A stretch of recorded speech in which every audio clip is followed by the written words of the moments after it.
Hello everyone, मैं चंदन कुमार, आप लोगों का अपना यूट्यूब चैनल एसी क्लासेस में स्वागत है। तो चलिए मेरे दोस्त, हम लोग कोऑर्डिनेट जियोमेट्री देख रहे थे, निर्देशांक ज्यामिति। इसमें हम लोग सब्जेक्टिव क्वेश्चन सोल्व कर लिए और अब हम ऑब्जेक्टिव लाए हैं, क्योंकि पता है दोस्त कि 50% ऑब्जेक्टिव और 50% सब्जेक्टिव के क्वेश्चन पूछे जाते हैं। तो हम लोग सब्जेक्टिव कवर कर लिए, अब ऑब्जेक्टिव देखते हैं। ये 20 क्वेश्चन बहुत महत्वपूर्ण क्वेश्चन सिलेक्ट करके लाए हैं। अगर आप ये 20 क्वेश्चन का सेशन अच्छे तरीका से देख लीजिएगा ना, तो कोऑर्डिनेट ज्योमेट्री में से, निर्देशांक ज्यामिति में से एक भी क्वेश्चन नहीं छूटेगा। ऑब्जेक्टिव है, फिक्स है। और इसी ऑब्जेक्टिव बनाने के क्रम में फॉर्मूला याद रहेंगे तो हमारा सब्जेक्टिव भी कवर हो जाएगा। क्लियर? तो चलते हैं।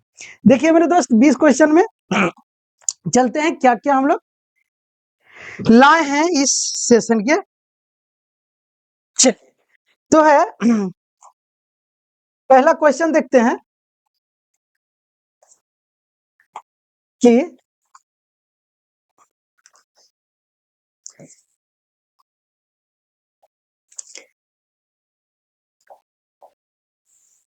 पहला क्वेश्चन क्या है ये देखते हैं। ठीक, चलिए।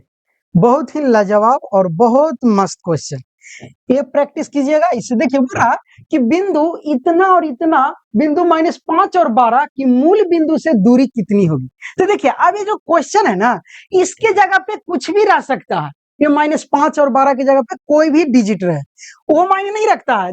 हम लोग को ध्यान क्या रखना, पूरा बिंदु इतना और इतना, मूल बिंदु से दूरी क्या होगी।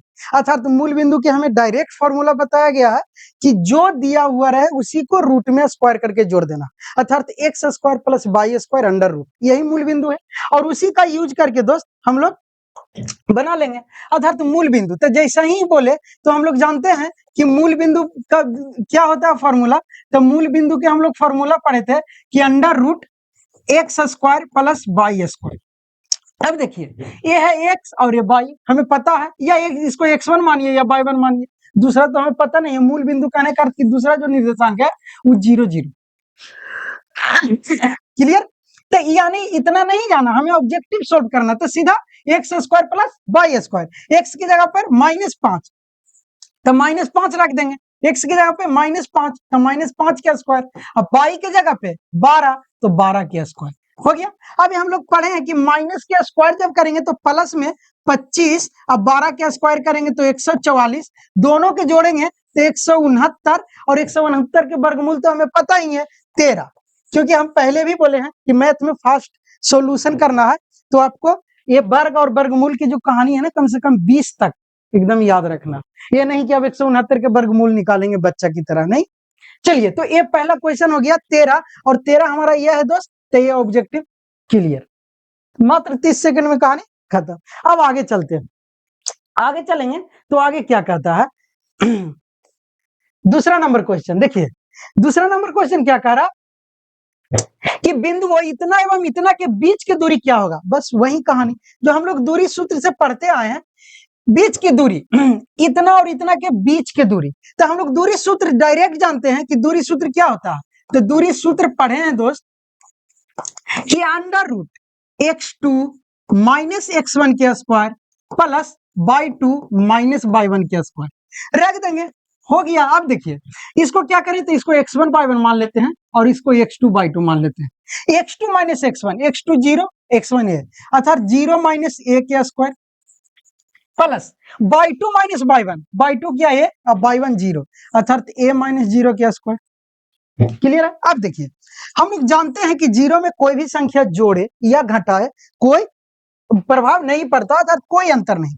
तो ये माइनस ए ही रह जाएगा, ए क्या स्क्वायर करेंगे प्लस ए स्क्वायर। इसमें भी ए में 0 घटाए या जोड़े तो ये ए क्या स्क्वायर करेंगे ए स्क्वायर, और ए करेंगे दोस्त 2a स्क्वायर। हम लोग वर्गमूल जानते हैं कि स्क्वायर बाहर निकलता है, तो ए की ए पे स्क्वायर है लेकिन 2 का वर्गमूल नहीं, तो ए को बाहर कर देंगे, अर्थात ये रूट में 2 छोड़ देंगे और ए आ जाएगा बाहर, अर्थात √2a हो जाएगा हमारा आंसर। अब ऑब्जेक्टिव ऑप्शन देखेंगे कि √2a है या नहीं। तो देखिए मेरे दोस्त, 2a ये तो होगा नहीं, 2a स्क्वायर नहीं होगा। अब देखिए ये 0 0 होगा नहीं। अब देखिए ये √2 है, लेकिन देखिए यहाँ पे क्या किया है, टेक्निकल टीम से मिस्टेक हुआ है कि ये टोटल पे रूट चढ़ाया, लेकिन नहीं, रूट हमारा किस पे होगा दोस्त, तो रूट हमारा सिर्फ 2 पे होगा। कहां तक टू रूट होगा? 2 पे, 2 पे, ए पे रूट नहीं होगा, ए रूट के बाहर है, तो ये अर्थात हमारा ऑप्शन नंबर 3। क्लियर है दोस्त? अब देखिए ऐसा ही क्वेश्चन नेक्स्ट चलते हैं। ऑब्जेक्टिव जैसे अब ये क्वेश्चन देखें, तो अब यहाँ ए की जगह पर एक्स दे दे, यहाँ ए की जगह पर बाई दे दे, क्या फायदा? अगर बाई बाई दोनों दे दे तो कोई दिक्कत होगा? कोई दिक्कत नहीं, इसीलिए आप स्टेप देखिए और सॉल्यूशन कीजिए। क्लियर? अब देखिए आगे चलते हैं, क्वेश्चन नंबर कितना?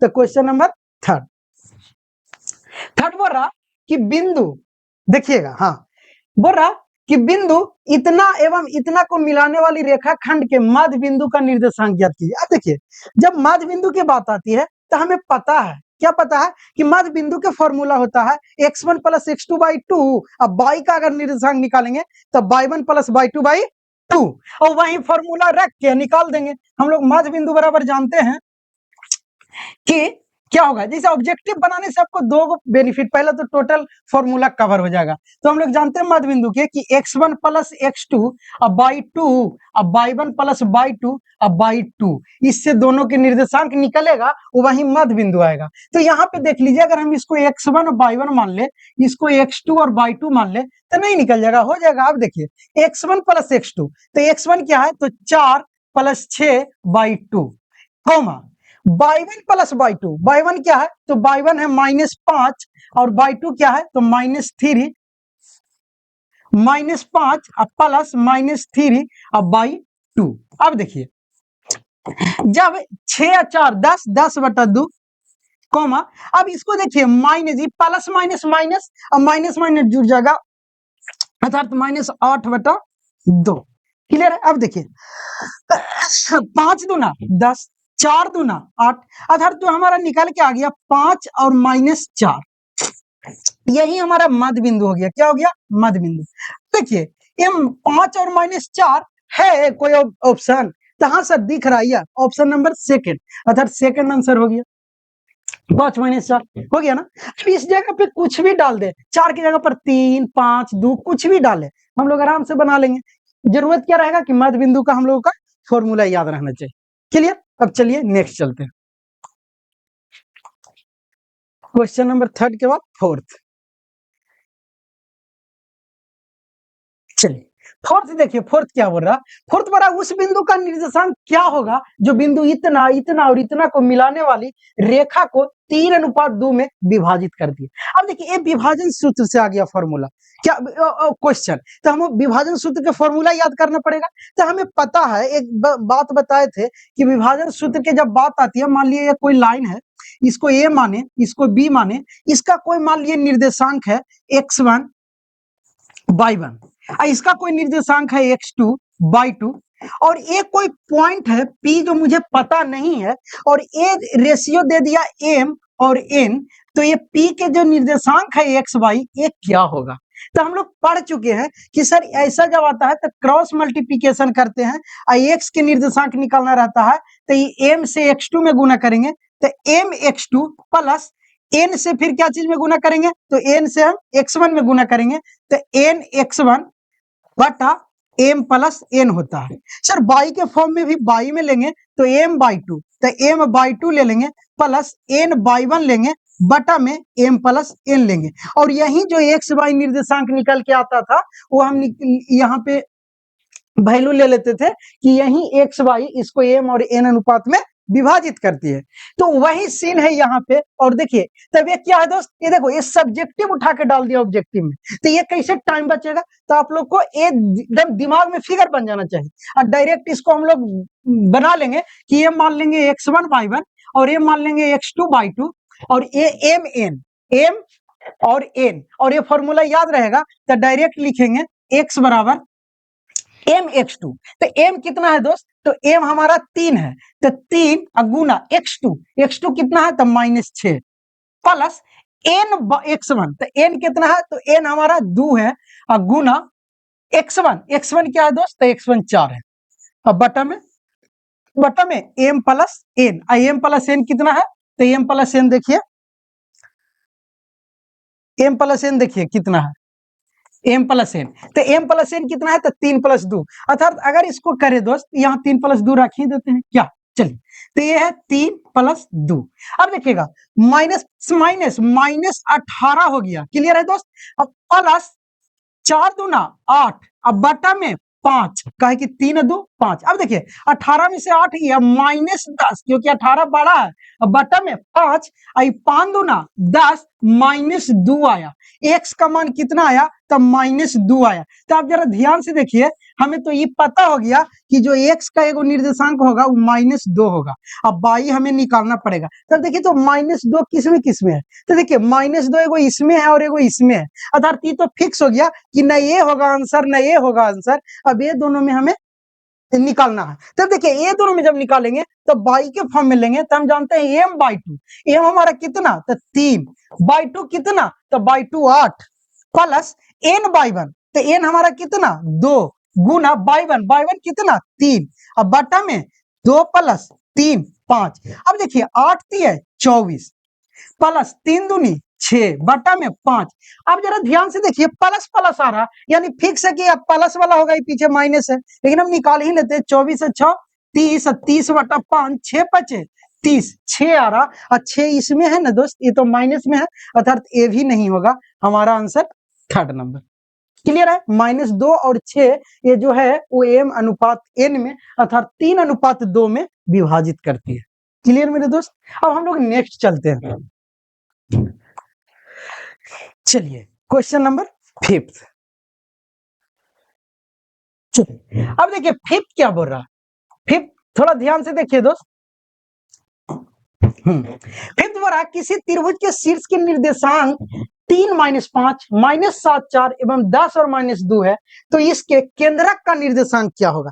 देखिए केंद्रक के मैटर आ गया, तो हमको दिमाग एकदम एक्टिव हो जाना है कि त्रिभुज के केंद्रक का जो होता है फॉर्मूला, वो होता है कि तीनों शीर्ष के जोड़ के 3 से भागा। माध्य बिंदु के क्या फॉर्मूला, तो दो निर्देशांक x1 x2 के जोड़ के 2 से भागा। तो जब केंद्रक निकाल रहे हैं तो 3 त्रिभुज के शीर्ष को x के फॉर्म में जोड़ेंगे 3 से भागा, y के फॉर्म में जोड़ेंगे 3 से भागा, केंद्रक निकल जाएगा। अर्थात बोले कि केंद्रक, त्रिभुज के केंद्रक के जब बात आए, त्रिभुज के केंद्रक, केंद्रक के जब निर्देशांक x y पूछे, तो हम लोग जानते हैं कि होता है x1 plus x2 plus x3 by 3, और बाई के फॉर्म में ये हो जाएगा x, और बाई के फॉर्म में कॉमा, बाई के फॉर्म में y1 plus y2 plus y3 और y3, ये हो जाएगा। और इसी से केंद्रक निकलेगा। हमें पता है, ये देखिए ये x1 x2 और x3, y1 y2 लिख देते हैं, x1 y1 x2 y2 और ये हो गया x3 y3। अब केंद्रक निकालना है x के फॉर्म में, तो तीनों के x वाला को जोड़ देंगे। क्लियर है। तो क्या है दोस्त, तो x के जब फॉर्म में निकालेंगे तो 3 -7 प्लस 10, अब बटा में 2। अब देखिए 10 3 13 प्लस में, अब -7 तो 6, और 6 बटा 2 कितना आ जाएगा दोस्त 3। अब इसमें देखिए जरा ऑप्शन की 3 किस में है, जो x के मान है दोस्त, तो 3 है सर ए, ऑप्शन आ गया आंसर। लेकिन अब क्लियर करने के लिए बताऊं, बाई भी अगर निकाल के चेक कर लूं तो बाई हमारा -2 आएगा, फिक्स है। कैसे, ए है बाई तो -5, ए है बाई +4, ए है बाई -2, अब बटा में 3। अच्छा यहाँ पे देखो ध्यान से, मिस्टेक हुआ ना दोस्त, ये क्या है केंद्रक ना निकाल रहे, तो बटा में होगा 3, बटा में क्या होगा 3, और ये है क्या 6 बटा 3, तो 3 दूनी 6, यहाँ पे 2 आएगा, क्या आएगा दोस्त 2 आएगा, क्योंकि हम लोग माध्य बिंदु के ना 2 होता है, केंद्रक में 3 लेंगे। तो अब ए आंसर नहीं होगा, 2 प्लस में 2 कौन है दोस्त, तो ए नहीं होगा, ए नहीं होगा, ए नहीं होगा, ए है प्लस में 2, आंसर सही है। लेकिन बाई एक और निकाल के देखते हैं, तब देखिए ये माइनस माइनस जुट जाएगा, तो -5 -2 -7, अब -7 में से जब 4 घटेगा तो बचेगा -3, अब बटा में 3, अब 3 से 3 कटेगा दोस्त, तब -1, माइनस क्या बचा 1, अर्थात बाई का -1 और x का 2, अर्थात हमारा जो केंद्रक आ गया वो आ गया दोस्त 2 और -1, और 2 और -1 ऑप्शन में है, option number first answer. Clear है दोस्त। अब देखिए ये पास क्वेश्चन बहुत इजी वे में बताए। अब हम लोग इसका 20 क्वेश्चन का सीरीज है, अभी भी बताए थे दोस्त कि इसका कितना क्वेश्चन का सीरीज है, 20 क्वेश्चन का सीरीज है, समझ रहे हैं ना।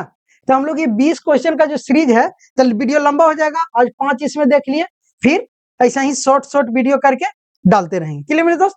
तो चलिए आज हम लोग 5 देखे, बहुत अच्छा से आप लोग को समझ में आ गया होगा कि क्या है केंद्रक, क्या है मध्य बिंदु, समझ रहे हैं ना, और क्या है कोऑर्डिनेट ज्योमेट्री। तो चलिए आप लोग पढ़िए, एंजॉय कीजिए, ऑब्जेक्टिव को भी स्ट्रॉन्ग कीजिए। अब एग्जाम नजदीक में आ गया है, रेगुलर मेहनत करते रहना। क्लियर? थैंक यू, जय हिंद।